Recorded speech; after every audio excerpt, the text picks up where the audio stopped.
اور ان کی پارٹی کو اس طرح کے الفاظ بول کے ٹارگٹ کر رہے ہیں جو الفاظ میں نے آپ کو پہلے بتائے ہیں. اس کا ریزن یہ نہیں ہے کہ ابھی کوئی پرابلم ہے, اس کا ریزن یہ ہے کہ ان کے اندر ایک احساس کمتری پیدا ہو چکی ہے کہ میرا لیڈر تو بہت اچھا ہے یا میری چوائس تو بہت اچھی ہے, لیکن پبلک ساتھ کیوں نہیں کھڑی ہوتی. اب وہ پبلک کا کچھ اور تو کرنے سے رہے, تو پبلک کو وہ بلوائی کہتے ہیں, پبلک کو وہ شر پسند کہتے ہیں, پبلک کو وہ ملک دشمن کہتے ہیں, پبلک کو وہ دہشت گرد کہتے ہیں. حالانکہ جتنی مار پی ٹی آئی نے کھائی ہے, میں چیلنج کرتا ہوں اس کا 10% بھی نون لیگ نہیں کھا سکتی. وہ بھاگ جائیں گے, میدان چھوڑ کے چلے جائیں گے. ان کے لیڈرز کو ہم نے بھاگتے ہوئے دیکھا بھی ہے, ایک دفعہ نہیں 10-15 دفعہ دیکھا ہے. یہ خواجہ آصف جو ڈینگے مارتا ہے, ڈرامے کرتا ہے, یہ مشرف دور میں دکھائی بھی نہیں دیتا تھا, یہ نظر بھی نہیں آتا تھا, یہ غائب تھا. ملک چھوڑ چھوڑ کے یہ بھاگے ہوئے تھے, احسن اقبال اور یہ سارے لوگ.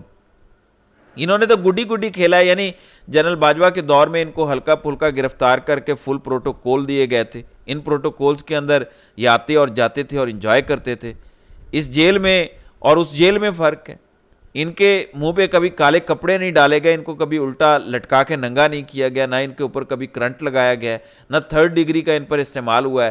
پاکستان تحریک انصاف نے وہ سارا کچھ برداشت کیا ہے. دیکھیں کسی بھی پولیٹیکل پارٹی کے ورکرز کے ساتھ یہ ہوگا تو وہ ریٹیلیٹ کریں گے, ایک حد تک وہ برداشت کر سکتے ہیں. میرے خیال میں تحریک انصاف کے کارکنوں نے برداشت کی انتہا کر دی ہے.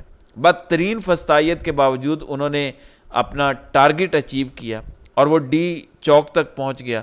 یہ بہت امپورٹنٹ ہے ڈی چوک تک پہنچ جانا.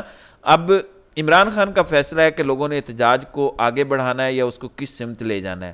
وہ پارٹی لیڈ کر رہے ہیں تو وہ بتا دیں گے, اس کے مطابق پارٹی معاملات کو آگے لے جائے گی.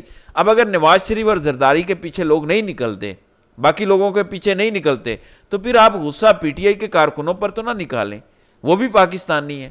اب آپ یہ تو نہیں کہ یہ کہتے ہیں جی پشتون دہشت گرد, کبھی آپ انہیں کہتے ہیں کہ یہ فتنے ہیں, تو ہر ہتھ کنڈا آپ ان کے خلاف استعمال کرتے ہیں. کبھی مذہب کا ہتھ کنڈا آپ ان کے خلاف استعمال کرتے ہیں. تو یہ نہ صرف بدقسمتی ہے بلکہ یہ بری بات ہے, ایسا نہیں ہونا چاہیے. کم سے کم میڈیا کو تو چاہیے کہ ایک پولیٹیکل پارٹی کو پولیٹیکل پارٹی کی طرح ڈیل کرے. جب مشرف دور میں نون لیگی گھنڈے کہا جاتا تھا تو میڈیا ان کو نون لیگی گھنڈے نہیں کہتا تھا.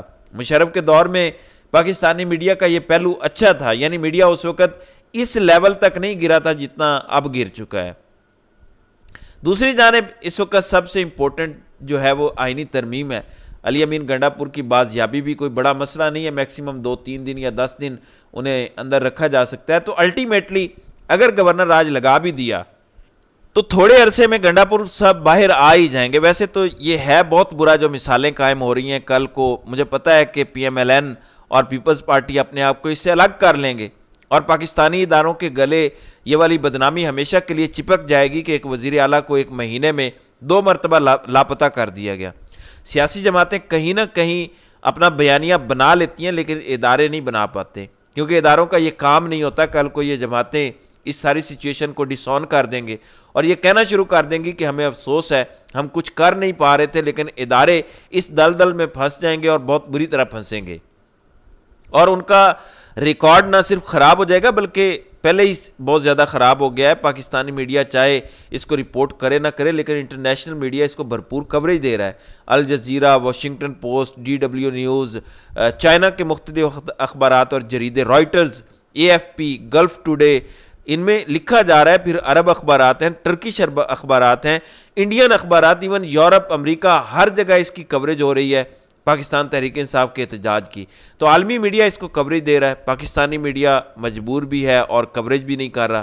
نظام نے ایسا لگتا ہے کہ ضد پکڑ لی ہے کہ انہی خاندانوں کو اقتدار میں رکھنا ہے جو پاکستانیوں کی نظر میں ساری خرابیوں کے ذمہ دار ہیں اور ان کی خرابیوں کی نشاندہی خود نظام کرتا رہا ہے.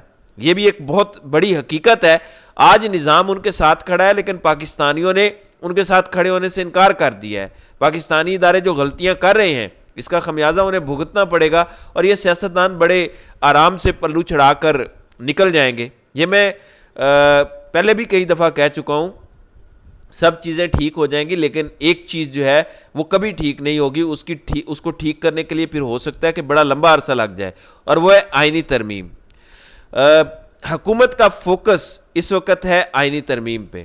آپ دیکھ لیں اس وقت جتنے بھی پی ٹی آئی کے ایم این ایز ہیں ان کو محفوظ کیا ہوا تھا علی امین گنڈا پور نے، اور گنڈا پور اس وقت خود غیر محفوظ ہو چکے ہیں. تو اس وقت 3-4 لوگوں کی رسپانسبلٹی بڑی عام ہے. ایک فیصل امین گنڈا پور جو علی امین کے بھائی ہیں، پھر بیرسٹر گوہر، پھر عمر ایوب.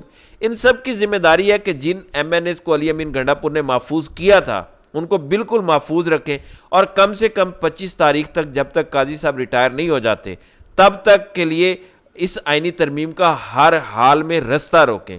اگر یہ ترمیم ہو جاتی ہے تو اس کے بعد پاکستان کا کوئی پرسان حال نہیں ہوگا.